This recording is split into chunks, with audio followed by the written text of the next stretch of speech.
এই বৃষ্টির দিনে ঠান্ডা ঠান্ডা ওয়েদারে ভাজা পোড়া খেতে কার না ভালো লাগে।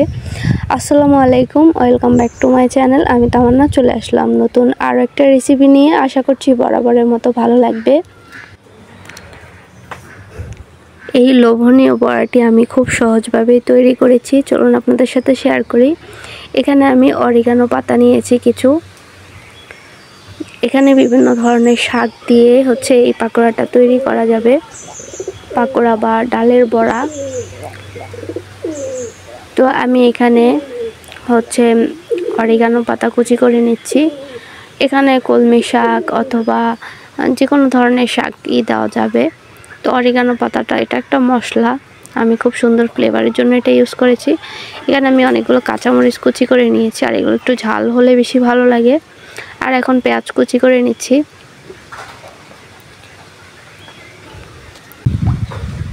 আমার একটু ঠান্ডা লাগার কারণে ভয়েসটা একটু অন্যরকম শোনা যাবে, এটা একটু ক্ষমা সুন্দর দৃষ্টিতে দেখবেন।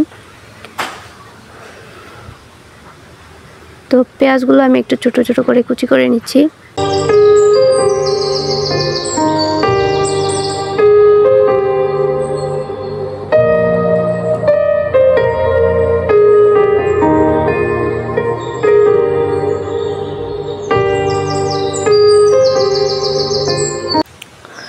এখানে নিয়েছি আমি কাঁকরোল শাক, যে কোনো শাক পাতা দিলেই হবে। তো কাঁকরোল শাকটাকেও আমি কুচি করে নিচ্ছি একদম।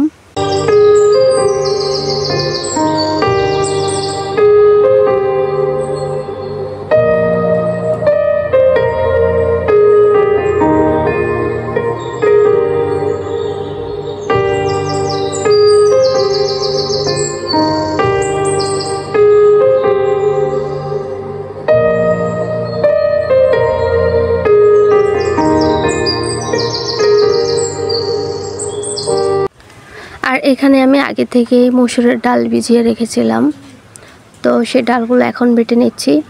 তো ডালটা আমি একদম মিহি করে বাটিনি, একটু আস্তে আস্তে রেখেছি কিছু। আর এখন চাট মশলা দিয়ে দিচ্ছি, আর বাকি মশলা দিব।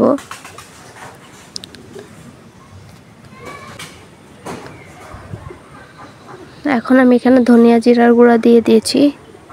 আমাদের ধনিয়া আর জিরার গুঁড়া দুটো একসাথে করা থাকে, তো আমি এখানে দিয়ে দিলাম। এখানে অতিরিক্ত পরিমাণে মশলা দিলে একটা গন্ধ থেকে যাবে।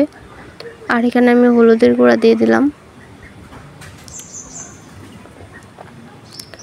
নর্মালি বড়াটা শুধুমাত্র ডাল দিয়ে না করে এভাবে সাথে কিছু শাক দিলে কিন্তু অনেক ভালো লাগে।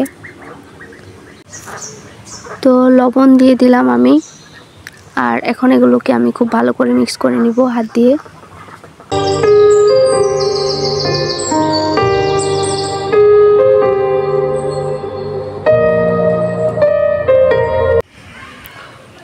খুব ভালো করে আমি মিক্স করে নিয়েছি।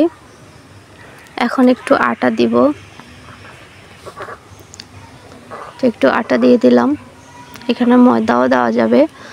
তো এটা একদম মুচমুচে হওয়ার জন্য আমি কোনো কিছুই দেইনি, কারণ অতিরিক্ত শক্ত হয়ে গেলে ভালো লাগে না। তো আমি এখানে আটাই দিয়ে দিলাম। তো এই তো এখন এটা খুব সুন্দর করে শেপ দেওয়া যাচ্ছে। আমি হাতে করে শেপ দিয়ে নিচ্ছি গোল গোল করে। আর আমি অলরেডি চুলাতে একটা কড়াই বসিয়ে দিয়েছি তেল দিয়ে। দেখুন এটা দেখতে কি কালারফুল সুন্দর লাগছে। তো তেলটা গরম হওয়ার পরে আমি এখানে একটা বড়া দিয়ে দিলাম। তো আমি আগে চারটা চারটা করে ভেজে নিব। তেলটা গরম হয়ে যখন বড়াটা দিয়েছি, এরপর আমি চুলার আঁচটা মিডিয়ামে রেখেছি। মিডিয়ামে রেখে ভালো করে ভাজবো। তো এই তো আমার ভেজে নেওয়া হয়ে গেছে। আর দেখুন এটা কতটা লোভনীয় লাগছে, খেতেও কিন্তু দুর্দান্ত হয়েছিল। তো এই তো দেখুন, এখানে এই চিলি সসটা আমি নিজে বানিয়েছি, সুইট চিলি সস। আপনাদের কারো রেসিপি লাগলে বলবেন। তো আজকের রেসিপিটা এই পর্যন্ত। সবাই ভালো থাকবেন, আল্লাহ হাফেজ।